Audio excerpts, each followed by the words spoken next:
Hello and welcome to another episode of On the Floor with Wayne and Rob. I'm Wayne Highlander, National Sales Manager for Bona US. And I'm Rob Johnson from Bona Training. How are you, Rob? A little tired, buddy. A little tired. Doesn't really matter. What's that shirt you got on?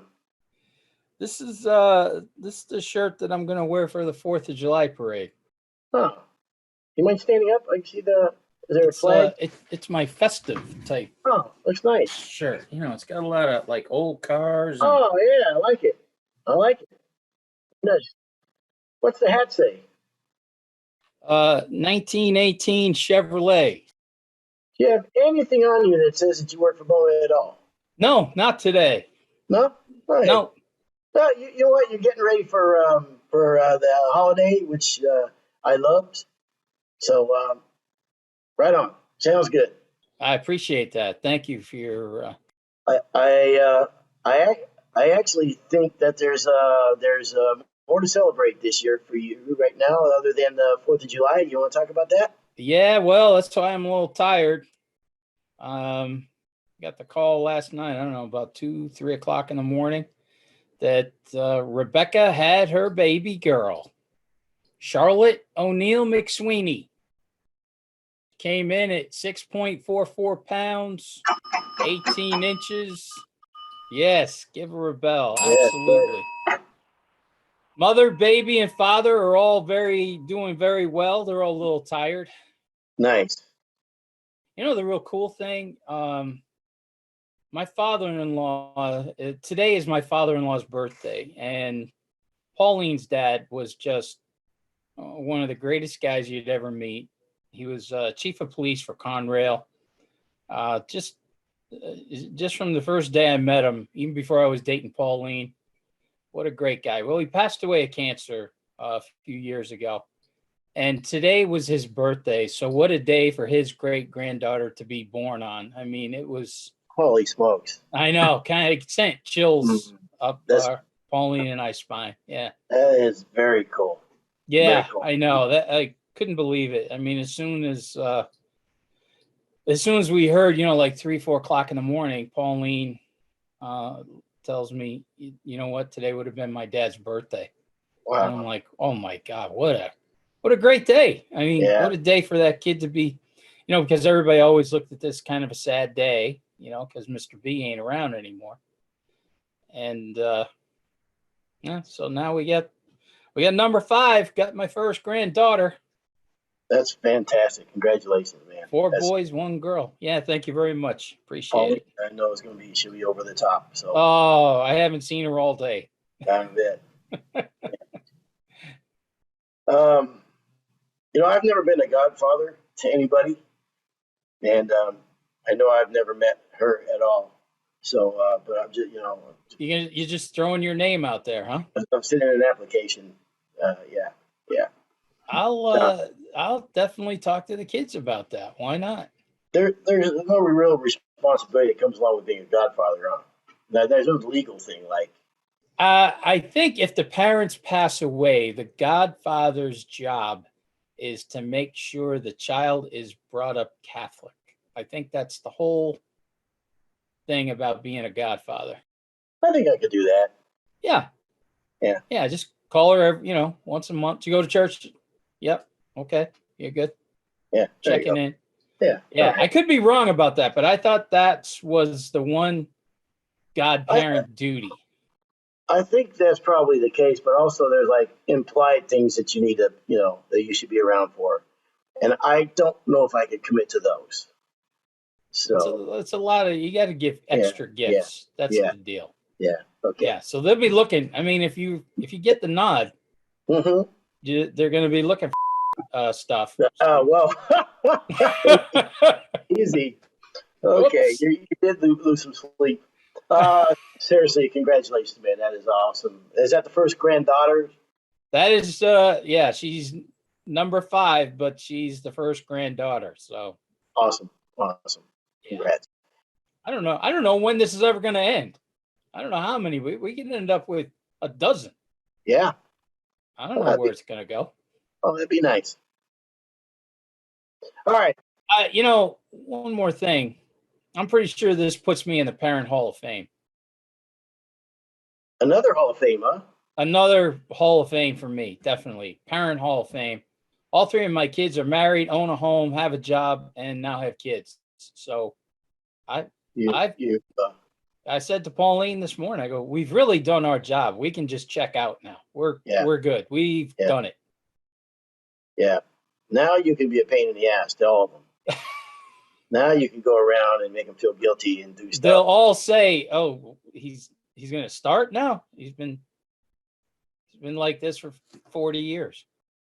Well, congrats. Okay, Rob. Thank you very much. That's great. We're all very excited. Yeah, truly happy for you. I know that means a lot to you, how much of a family guy you are. Okay. So, Rob, can you believe it's been 3 years that we've done podcasts? I wonder what the average length of podcasts are, and that do them as many, not only 3 years, but it's every week for 3 years. Every week, 2 hours a week. Well, I mean, we tape for 2 hours. They cut usually an hour and 15 minutes out.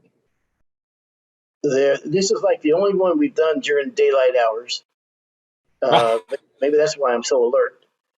We usually do them on our own time and evening, and not only us, but Eileen LeBlanc as well.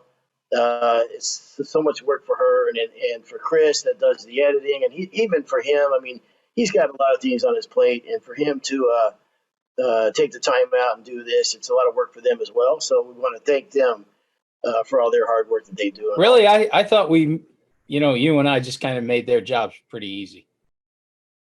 Actually, I think we make it kind of hard. Oh, okay. I'm not quite sure of it. You wanted me to stand up and show my shirt. What do you got on today? I haven't seen this one. This is some new Bona gear. Yes, it was sent to me. It's quite colorful. Yes, it is. See? Look at that. Very nice. Wow. I don't know why they sent it to me, but they did. I'll take it. All right. So 3-year anniversary, and over those 3 years, we've given out a lot of advice, and we thought maybe we would kind of condense down some really good advice. I mean, I think you went a different direction than I did, which is good. We'll kind of go back and forth and look at this, because all my words to live by were hardwood floor related. And I think yours may have been life related, which is good. I'm glad you did that.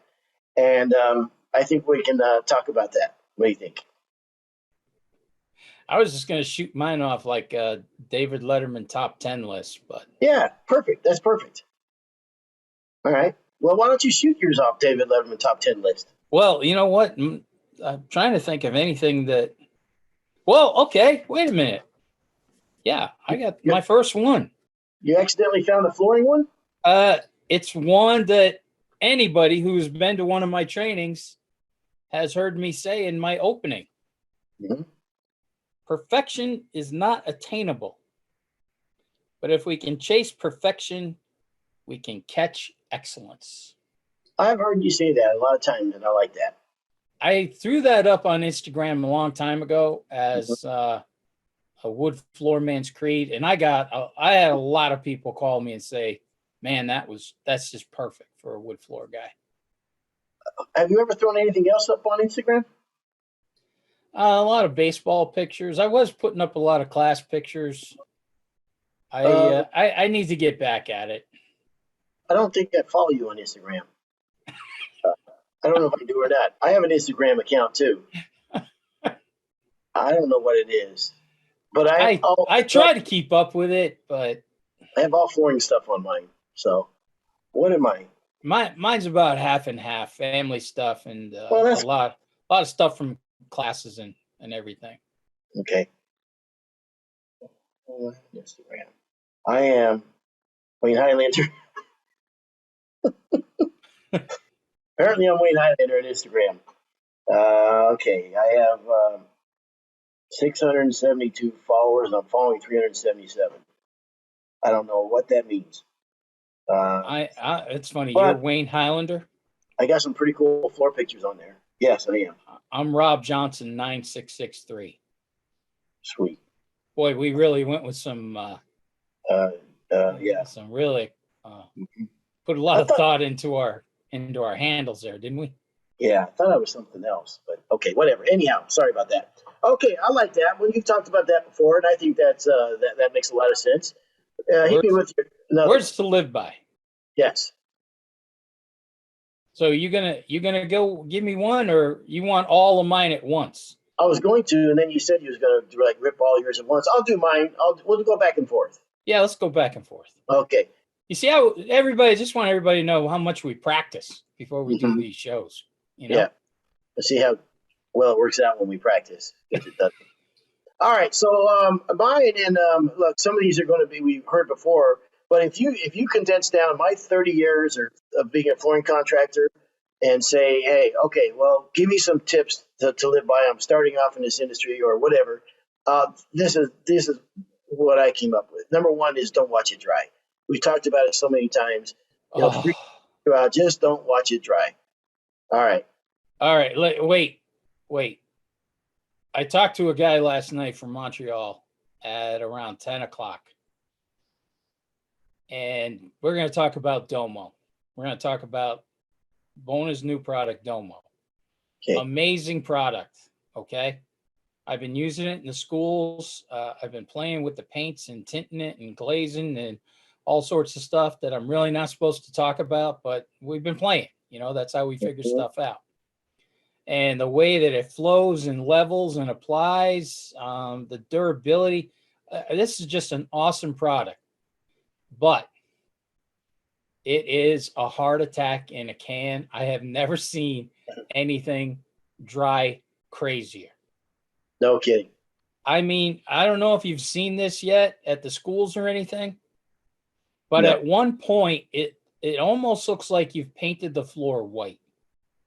Wow. Yeah. And it dries. And you come back the next day and it dries crystal clear. That's another great thing about it is, you know, it is a crystal clear product. But man, oh man, you want to talk about heart attack in a can, about not watching. I can't believe that's your lead off, because I talked with this guy last night for a while. And, you know, one of the issues too was he got back on it a little quick. He put it down. He goes, I waited 90 minutes. And I was like, that 90 minutes is really fast, you know? Yeah.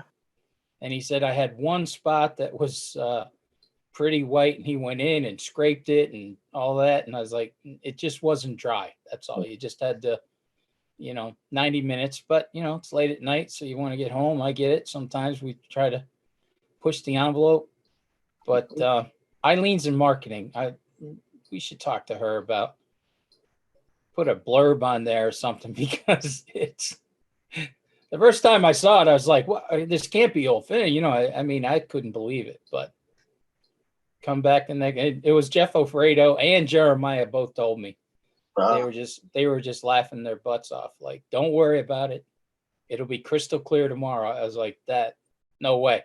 And it has been every time. But good. Don't watch it dry. Very good one, Wayne. I like that. All right.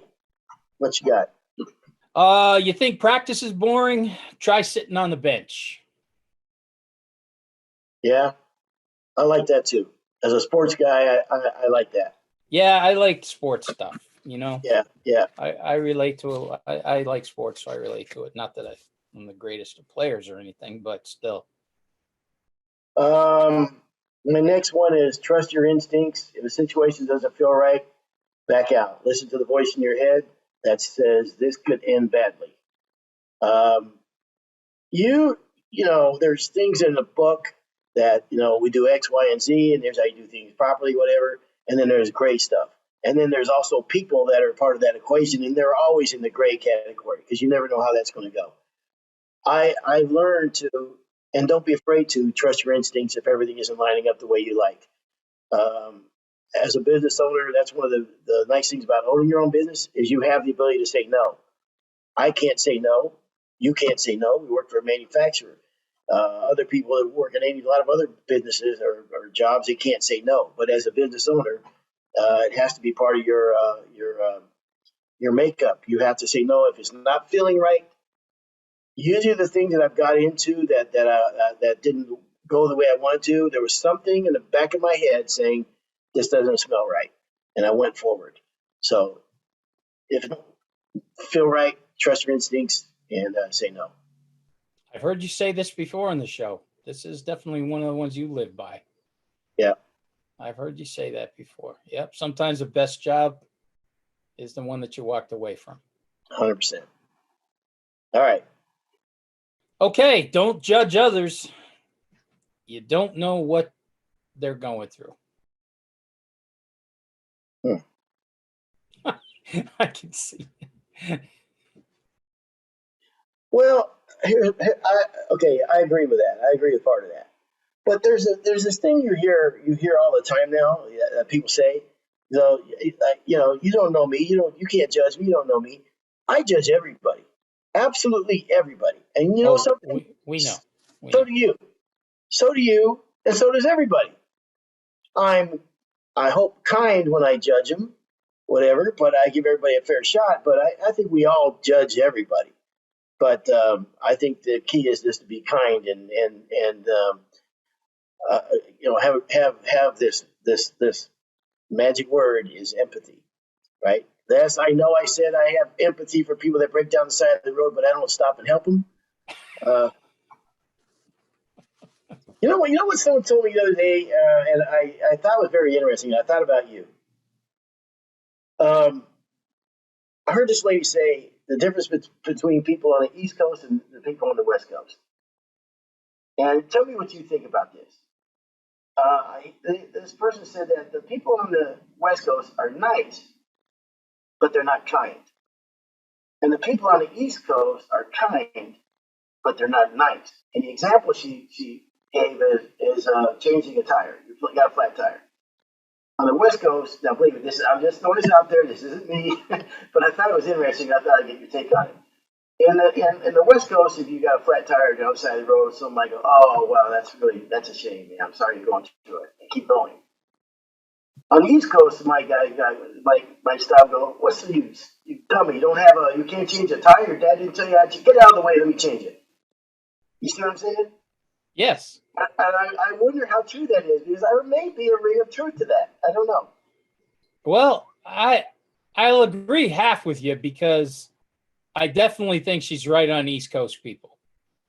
We're kind, but we're not nice. Yes. Absolutely. And I think I told this story before. We were building a bowling alley in Queens. And I remember the first 2-3 days of the job, and the guy who owned the bowling alley and his manager and his mechanic and everything. And I just kept thinking to myself, man, these guys are the worst. What a couple of putzes these guys are. And I was like, I got to be here almost a whole summer with these fools, And then 3 days later, they're bringing us to their bar, introducing us to their friends. You had to break the ice with them. That was the deal. So I definitely agree with kind, but not nice. But I think once you're in with them, you're in like family. But I haven't spent a lot of time on the West Coast, so. I actually like that. I'm fine with a guy going, "Look, you're a knucklehead. How come no one showed you that you dummy? Get out of the way." And then if they show me, then all right, I get it. I'll take a little bit of ribbing to get the end result. You know what I mean? Yeah. But anyway, I thought that was interesting. All right. Know your worth, but have some humility about it. There's the one quote: the bitterness of poor quality remains long after the sweetness of low price is forgotten. I think it's important to know your worth, and don't be afraid to charge. We talk about it all the time. It's a lesson I learned in the business. Know your worth, but have some humility about it too, because I have seen people go, "Well, I know I'm going to charge this, and you don't like it. I don't care, whatever, blah blah blah." And I just think that it's okay to know your worth, but I think you need to kind of also be kind of kind about it. You know what I mean? Don't beat somebody up over the head with it, because sometimes people don't know what prices are. They have no idea. I've talked to people before that was genuinely thought it would be like half the cost. Now, it's not their fault.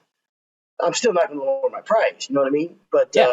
I don't want to beat them over the head with their lack of knowledge. So know your worth is right up at the top of the ladder of things that. Wasn't that kind of frustrating? Remember that? Yeah. I mean, I remember going in doing estimates sometimes and handing people the estimate like I handed them a ransom note or something, right? And they're looking at it, and I'm like, "Is everything okay?" I remember one lady, one couple. I said, because they're just staring at it like dumbfounded. You could see the look on their face. Finally, I said, "Is everything okay?" And they said, "We thought it was gonna, kind of be like carpet cleaning or something, like $100 a room." Wow. Yeah. Yeah. I was like, oh boy, I'm so glad that I showered for these people after work today. Yeah. Um, well, it kind of goes back to in this day and age with the price of gas and everything, it's trying to vet out the people a little bit over the phone. And I think I would definitely that would be more part of my business plan now than it had been in the past when things were less expensive or whatever. But anyhow, I knowing your worth, I can't say it enough. We're in business to make money. It's tough to do this job. You want to get paid. Know your worth. I like that. Time heals everything. Give it time, Um. Okay. which has nothing to do with floors. No, but Remember, it's mine went personal, well, I think it's personal actually stuff. yeah, and I think that's actually good. I don't think that I mean if they're all floors, I don't think that would be. I don't know necessarily if I agree with that.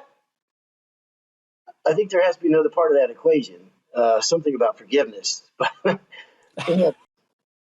that might be tougher. How are you with forgiveness? You good with that? Oh, I don't hold grudges. I really don't. On a dime, I'll forgive anything pretty much. I was always so impressed with myself raising the kids. Hmm. I mean, I could give them holy hell, man. Come home and just, something wasn't done or they did whatever, right? And come down like a ton of bricks on them. And then 20 minutes later say, hey, come on, let's go out for ice cream.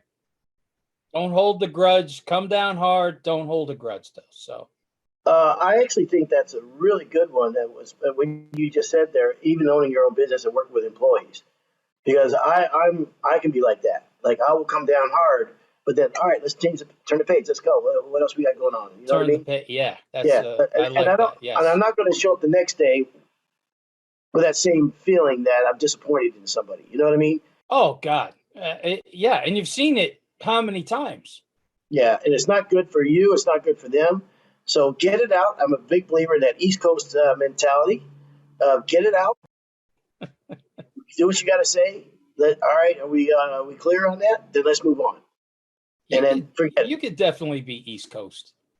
I think I could too. You could Okay. definitely be East Coast.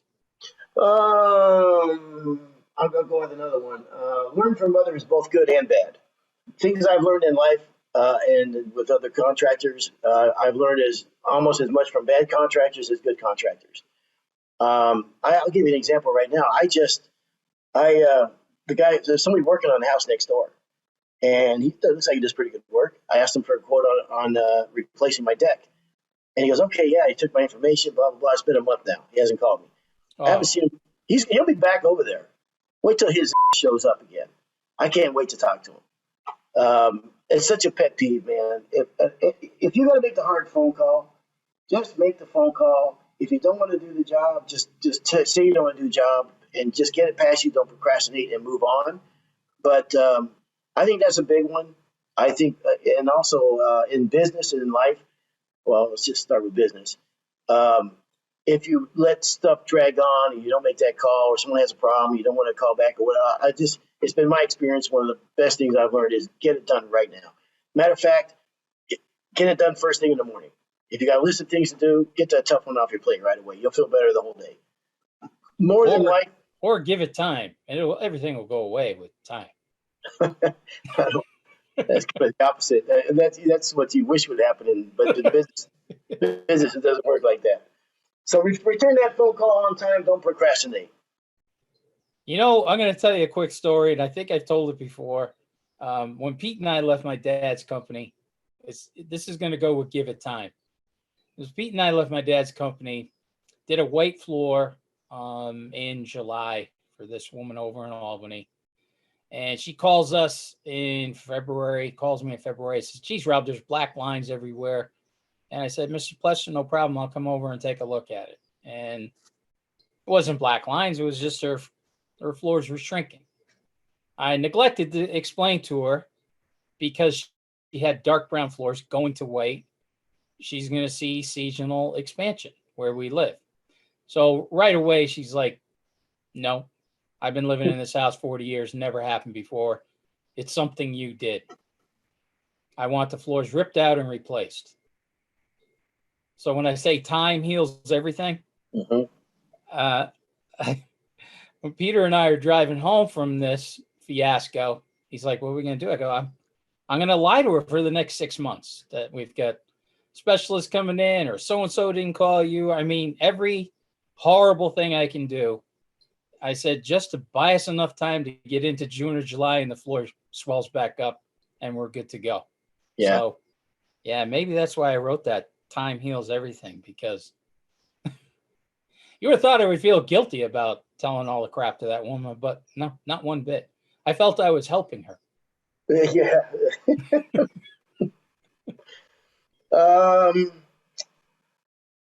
When I was very young, I think probably like 23 years old, I owed a distributor like, I don't know, maybe a couple $1,000s. I was gonna pay him the next day. I can't remember what the circumstance was, but I was waiting on a check. Actually, I was waiting on like a lot of checks. You know, when you get to that point where you got like 6 people owe you money, and but they haven't come in yet. It was one of those deals, and but I didn't go over there, and I told him I would be there. I told him I'd pay the guy, so it was killing me because I knew how important my relationship with my distributor was. So that night, I tossed and turned. What do I do? So the next day, I just drove over there and told him. I didn't want to pick up the phone and call him. I just went up and told him, said, listen, I told you I'd be here tomorrow. I apologize. I don't have it, but I'll get it. I'm good for it and what have you. I just want you to know. And I called him again later in the day, and it was the right thing to do early on. I just kind of instinctively knew that you don't want to be that guy that doesn't call if you have a problem. So, man, that distributor's your lifeline. 100%, 100%. I've told you before about the guys that did the repairs on the machines. We tip those guys because I walk in there with my machine and I see that there's 12 sitting on the bench. I'm thinking, all right, let's see if it takes him a day with each one, which it's going to take longer. When am I ever going to get my machine back? So here's $100, man. I really, really need this back tomorrow. So nice. Magically, the machine moves up. You're definitely East Coast. All right. Well, so is that am I next or you next? Is it me or you that's up? I think it's you. What others think of you is none of your business. You do you. What others think of you is none of your business. Yeah, I agree with that. I really don't. You know what I mean? Always worrying about. Yeah. Yeah, I agree with that. Like when I put this shirt on today, I did not care what you were going to think about this shirt. It's funny you pointed it out. You know something? You ever been to a beach and a guy's in a Speedo and he's like 290 pounds and he is just living life, man. He don't care about nobody, no thing. I don't know how guys like that can do it. I don't. I wish I could. Mm-hmm. I am not that guy. Baggy pair of shorts. I actually have a T-shirt that I wear at the beach. That's kind of a tan T-shirt, so it looks like I'm tanned. You know what I mean? Like you could just be walking by me at the beach and not think anything of it. Oh, the guy spends a lot of time at the beach. Why is his chest is tan, but his arms are kind of red? I wonder what's going on. But you know what I mean? I don't want to draw a lot of attraction to this, you know? Yeah, I'm more that guy than the other. I wish I were. I actually admire that other guy.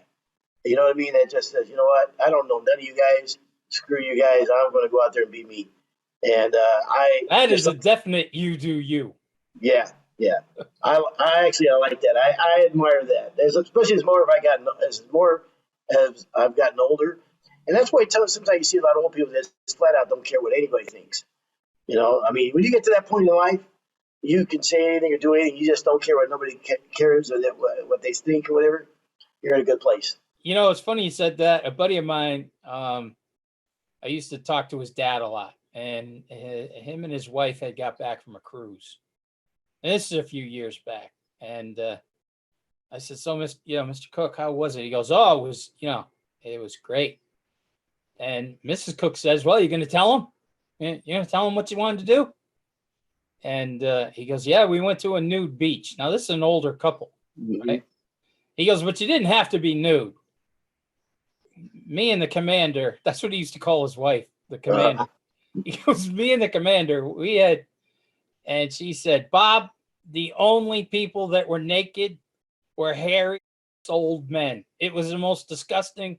She goes, he thought it was going to be like a James Bond movie. Mm-hmm. You know, you're talking to an old couple when one of them calls the other one the commander. Oh, the commander. And he right to her face, right there. Mm-hmm. Everybody, there was no hiding it. Mm-hmm. Yeah, but it was, they were a funny couple. They were a really funny couple. All right. My next one is be an excellent communicator. I tell you what, owning a business and dealing with people, I think that is a skill set that is very, very important. Communication is everything. Your communication on how you represent yourself and how you sell your business and how you set expectations. One thing we always talk about, making sure we set the expectations. It's so can get you out of so many problems just by simply being a great communicator. And in communicating, there's many books and styles and way to communicate. It's really an art form. Not to say that I have by any means, mastered it by no stretch of imagination. Because master of communications. Yeah, it's really an important skill set. And I've known great installers, great finishers that ended up having problems because they just did not communicate very well. So communication to me, I think it's better to over communicate than under communicate. And just the way that you communicate, your body language, your mannerisms, eye contact, all that kind of shaking hands and with a good firm handshake and everything. I think all that stuff still matters. So being a great communicator will absolutely help you in business. Excellent. My next one kind of goes with that. Every situation doesn't need a reaction. Boy, the older I get, the more I realize that. Isn't that enough? Yeah. I'm glad you said that because, man, that was me in a nutshell, going from my 30s into my 50s and 60s. Yeah. You notice I don't communicate. I really don't talk about much on social media other than very simple stuff because people can take things different ways and whatever, and I just don't even care. I don't care. I don't want to get. You could go down that road of arguing with everybody. You know what I mean? I got a friend that does that, and it's just too much energy. And I think women can appreciate this because there's an expression out there called mansplaining that I think drives women crazy. Eileen, are you listening, Eileen? Right. Wait, sorry. Yeah. We had to wake her up. No, Eileen, do you want to comment on that? On mansplaining? Yeah, you know what I mean? Have you heard that expression? Yeah, I have. Yeah. I've heard it. What is it? Wait, what is it? Well, okay, let's see if I can explain this. Yeah. Let's say you're talking about something, okay? And the man just assumes that the lady doesn't quite understand it, so he breaks it down to her in what he, from his point of view, okay? And then, not taking account that she might know more than he does, or she doesn't need his help, or she has her own opinion. She doesn't need someone else to interject on their thoughts. I mean, would you say that that's pretty accurate or no? Yeah, that's pretty accurate. Yeah. So I've seen this in action when you cringe. And sometimes it's with the best intent. There's probably a lot of older guys do this than younger guys. And it's probably with mostly good intentions. But it's like, dude, I didn't need your help. I got it. Blah, blah, blah. So Now you know, Rob. Mansplaining. So you could go home. You could go home to Pauline and go when something comes up. Go listen. Let me mansplain this to you. Okay. Here's the So way you this just is. break it down to the most basic. Start from there. And watch how mad you have. Watch how mad the room gets. So okay. Yeah, don't do that. Nice. So good communication. It's a skill set that I think by working on it, I can make your life a whole lot easier. Okay. You're up. I thought I was just done, but I'll go. I did communication. Oh no, you're right. I've got 4 left. Okay, well. So all right, so I'll do it. Number 4, and actually, I put this one down. This is a Wayneism, but I heard you say this one time, and man, did I ever fall in love with this one. A lion doesn't care what a sheep thinks. Mm-hmm. And the one time that you said that to me, I had said something to you, and you got to use it on me, which I thought was really funny and really put me in my place there. I was like, oh, that stung. That stung. I like that one. But there's a lot of meaning to that too. A lion doesn't care about the opinions of the sheep. Yes. That's a Wayneism. I even wrote down Wayneism. Well, that goes along with that goes along with what other people think of you is none of your business or whatever. It's kind of down that vein. But the reason why I think that is important, what I really mean by that, I think the intent of that is, you just you do you, and you do you as best as you can, and don't worry about other opinions, if any detractors or whatever. You try to do the right thing. You try to be professional, blah blah blah. You do all that stuff, and then just don't worry about it. However it falls. And there's another expression. I think they're almost you can put in with that one too is know your worth. Yeah.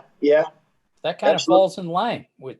Well, I've said this before too. It also reminds me of this expression when you go fishing is dock talk, where you show up for a bass tournament to go fishing and you have something in mind what you want to do, and you start getting detracted by or sidetracked by people saying, "Oh, today they're catching them on buzz baits in 3 feet of water." Oh, so and so was here yesterday and he just caught all kinds of them using a rip bait with chrome and blue, blah blah blah. And you went there thinking that today I'm going to do nothing but throw jig in deep water because I've done it. I have confidence in it. I feel like they're there. And all of a sudden, you start listening to other people. It gets in your head, and you get out of your game plan. Instead of you doing what you do and being confident in what you do, you went off on some other tangent because somebody said something. I think once you know your path, you stick to your path. Always keep an open mind, but have confidence to do what you set out to do. Absolutely. Okay. Your skill will be determined by the appearance of your work. Do not use inferior materials.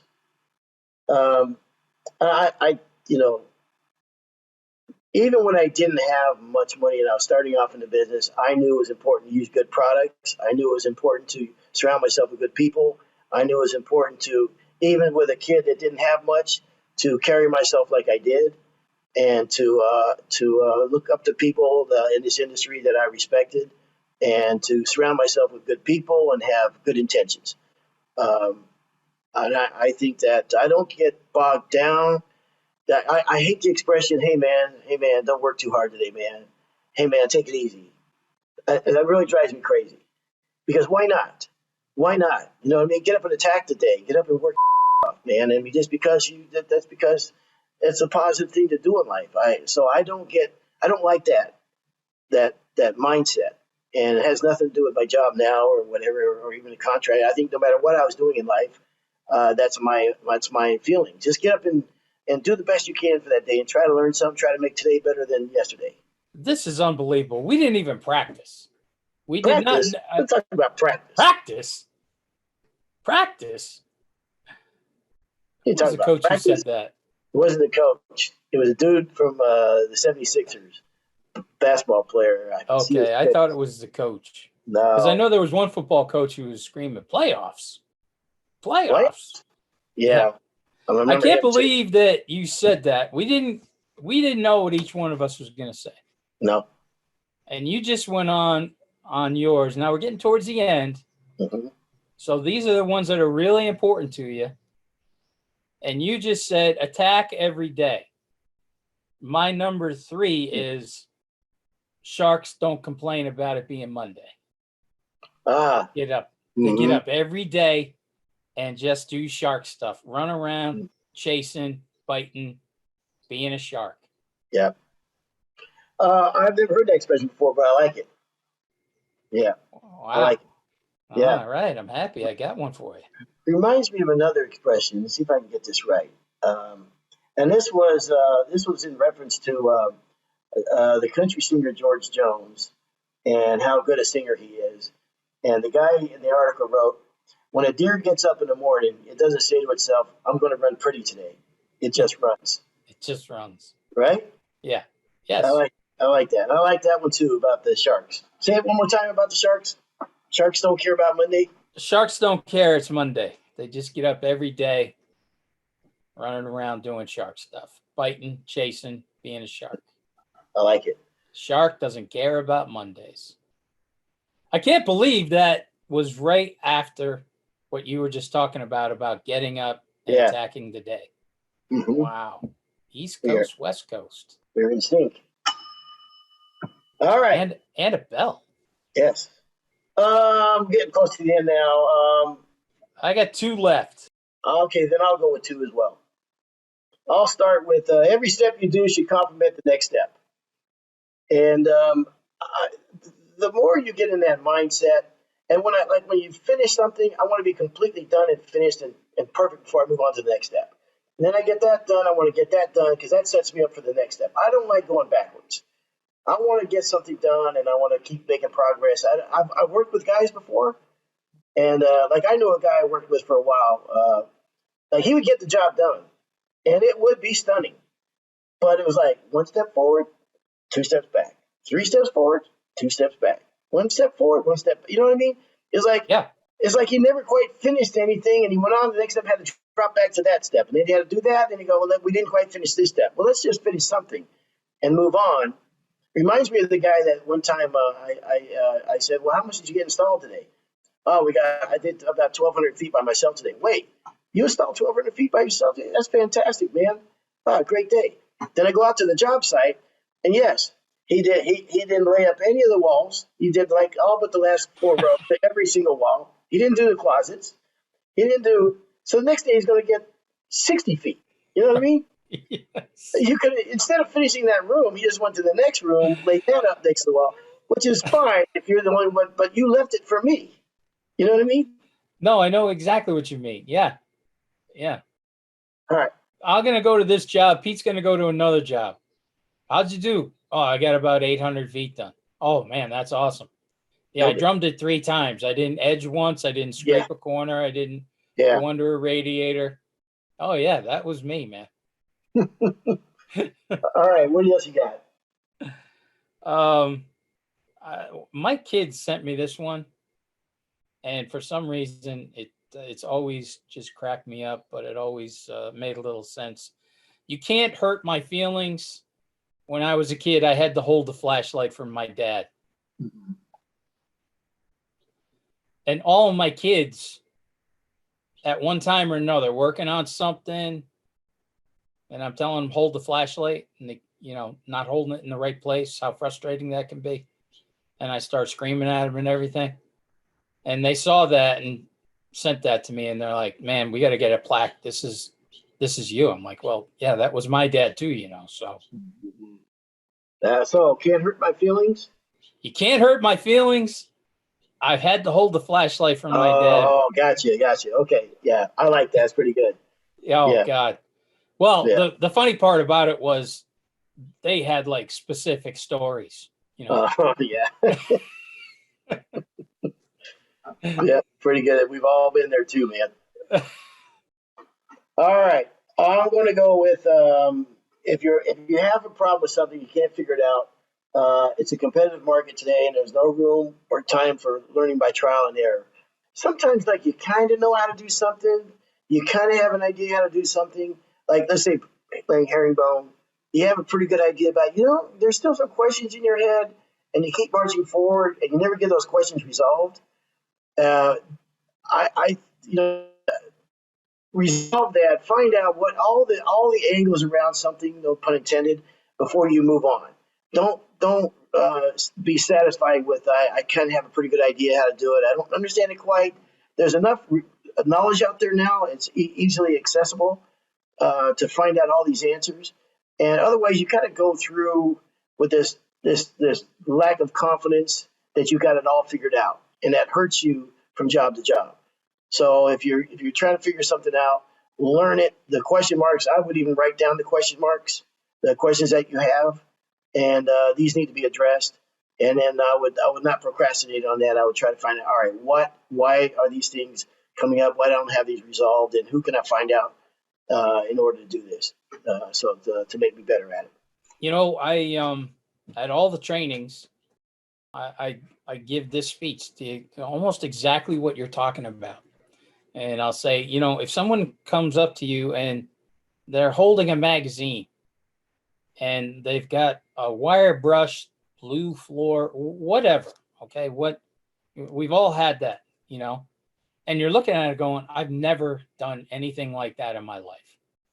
Well, and to stay with what you were just talking about getting confidence to do things before moving forward.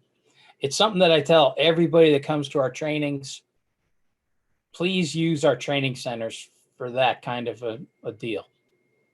Never say no. Come to our training center, call whoever TM, call me, call whoever. We'll meet you there. We'll help you figure all this stuff out. We have all the products, all the wood. We got everything. There's nothing, really, almost nothing we can't do at a training center. And I tell everybody, come here, get your crazy battle plans, game plans, whatever. Get it here. Figure it out here. Then when you're out on the job, man, you look like a champion. So I'm going to use ebony for the first time, and I'm going to do edger. I'm not sure what grits to finish off with the edger or the power drive. And I got a border where I've got, a wall where I want to make sure everything blends. 100%, man. Dude, just take it to one of our panels and use that for your practice room if you don't have a place. That's what it's there for. Nothing makes us feel better than being able to give somebody help and a hand. So cool. I mean, I know people know that we have the training centers and everything, but I think sometimes people just assume that they're for, kind of our formal 2 and 3 day trainings where, they're really geared. We want to use these things every day, Okay, I got one more left. You done? Yeah. I got one more, so you do yours and then I'll do mine. Okay. The next one is very simply do it right the first time. If there's time enough to do it, or there's not enough time to do it right the first time, there's sure not going to be time to do it right the second time. So a lot of times, what I've tried to teach myself is patience. Is just take the time, just get it done right the first time before you move on to something else, and so you can feel good about it and what have you, and don't leave any question or doubt in your mind.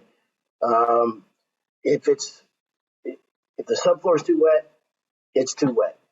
If you know what I mean, if there's issues with it, if the subfloor's got too much bounce in it, fix the subfloor and move on. If it's not within 3/16 and a 10-foot span, get those things done, get them behind you, because they will have a tendency to haunt you your entire career.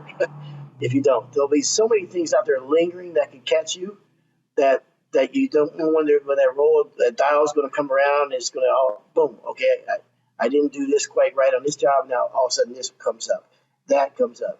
So you don't have those things out there haunting you. In Oakland they had the earthquake. I don't know why I think about this poor guy from time to time. They had an earthquake. I think it was in 1989. It was during the World Series, Oakland A's versus the Giants. And the bridge, Highway 17, not the bridge, but Highway 17 was a freeway that went through Oakland. There was an upper deck and a lower deck. During the earthquake, the upper deck collapsed on top of the lower deck. And the engineers were surprised. Like, why would this happen? I mean, yes, it was a bad earthquake and everything, but man, it was catastrophic and just, crushed and killed a lot of people that were on that lower deck, right? Killed a lot of people on the upper deck too.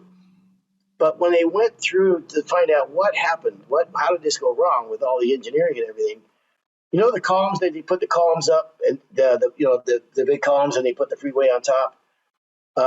When they put the rebar in before they pour the concrete, they put the rebar going up, and then they have these one circular that go around it.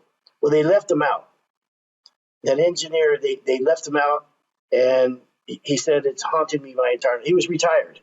Ooh. So when they went back and did the research, they recognized that they didn't put the rebar going around, and they went back to the guy on the job or the guy, whoever that responsibility that was, and he said it's haunted me my entire life. And oh my God, how's he live with himself? Well, he's retired now, so that's a tough one. Yeah, that's a tough one to have. That at the end of his career, when he should have been, he's retired and everything. He was an old man, and to have that come back at him. So that's a horrible. It's a great example, but also horrible example of not taking care of things and how they can come back to bite you. So which means absolutely. So that's your final, and my final couldn't be more complete opposite. But before I get to my last one, do you remember where you were? Absolutely. When that happened? I was doing a floor. I'll tell you what, in fact, this is funny that you should ask me this. We were working on a house in the Oakland Hills that was hanging, it was a cliffhanger, you know what I mean? Where yes. Half the houses, you look out, if you jumped, you'd be going 5 stories down. And I was running the big machine. My 2 brothers were in the 2 back regiment, and they came running past me out the front door, honest to God. And I'm like, where the hell are they going? And then my brother Doug comes back for me, which is nice that one of them at least came back, and said, get out of here, it was an earthquake. And, in California, you're fairly accustomed to earthquakes. And, but apparently, and I never felt it. That's why I had the magic touch for doing, I never felt it at all. So I never even considered that you would have been in it. No. So then, oh my God, that's we're crazy. standing outside the house, and other people are coming out their house like, wow, that was a bad one. Because it's fairly common to have them there. So anyhow, I had a bid to do in El Cerrito at 5 p.m. Okay, I go to my bid. I drive to the bid. I knock on the door about 5 o'clock. I ring the doorbell, and the guy goes, "What are you doing here?" And I said, "We have an appointment at 5." He goes, "Oh my God, did you hear what happened?" I go, "What?" He goes, "The earthquake." Yeah, I said, "Yeah, I know, I felt it." He goes, "Look at the Bay Bridge," and you can see the Bay Bridgeman's house in the upper deck. One of the portions of the upper deck fell down onto the lower deck. He goes, "The Highway 17 just collapsed," and I had no idea. And wow. So I can't remember if I got the job or not. If it was a good day or bad. Well, Peter and I had coded a job in the morning, and I said, we could come back tonight and put the final on because they're moving back in a couple of days. And, he's got that huge TV. We could have the World Series on. Mm. So it was like, yeah, cool. We'll be watching the World Series, but also, putting down a coat and making up time. Yeah. So we thought, that's a great idea. And we watched that whole thing happen. I'll never forget all the players and their families running onto the field. And, here we are in the middle of a coat job. So I will never forget where I was for that disaster. That was something. Never even crossed my mind that you lived there. Yeah. Yep. Sure did. So. Well, my number one on my top 10 list. I know it's going to sound stupid and simple, but I expect everybody expects nothing less. Yeah. Okay. And these are words that I truly live by, and I've tried to get my kids and wife and everybody else to live by. Happiness is a choice. Mm-hmm. Yeah, that's good. You just see too many miserable people, and I wonder to myself, why are you miserable, man? Yeah. We're all in the same show here, Mm-hmm. You're just making things worse, I think. But happiness is a choice. That's my number one. I like that. And it's fitting on today when you just had your new grandchild come into the world. Isn't that crazy? Yeah. Pretty cool, Rob. Yeah. All Definitely. right. Thank you. So that's it. That's words to live by on our 3 3 year. years, man. Yep. Congratulations. 3 years. You've Well, done a great job. And back at you, man. It's been a pleasure doing these with you all these years. And there's not a person on this earth I'd rather do them with. So thanks, I can't Rob. imagine doing this with anybody else. No, I tried. I tried to get anybody. Nobody would bite. So finally I go, well, fine, I guess I'll ask Rob. Do you remember what you said the first show? No. Come on. Come Well, on. about what? About what? I probably said a lot of things. About they came to you about doing a show, and the first you were thinking of who fun to do that one. I always like that one, just to bring us back to the the number one show, our first show ever. Here's what he said. Well, it is true. I knew right away who I wanted to do this with. There was no question in my mind. And when he turned me down, I thought of you. No, and I always loved that one. Of course, I'm joking. It was going to be. There's no other way it was going to be. So, all right, Rob. Thank you, everybody. Thank you for listening. I appreciate it. And please do stay tuned for another episode. And I screwed that up, right? It's another. Okay, let me do that again. Hold on. One more time, buddy. All right. It's only 162 times. Practice makes perfect. That's my last one. All right. Go, baby. This has been another episode of On the Floors with Wayne. Okay, one more time. Don't say it. I hear it. It's there. This has been another episode of On the Floor with Wayne and Rob. Please stay tuned for another episode.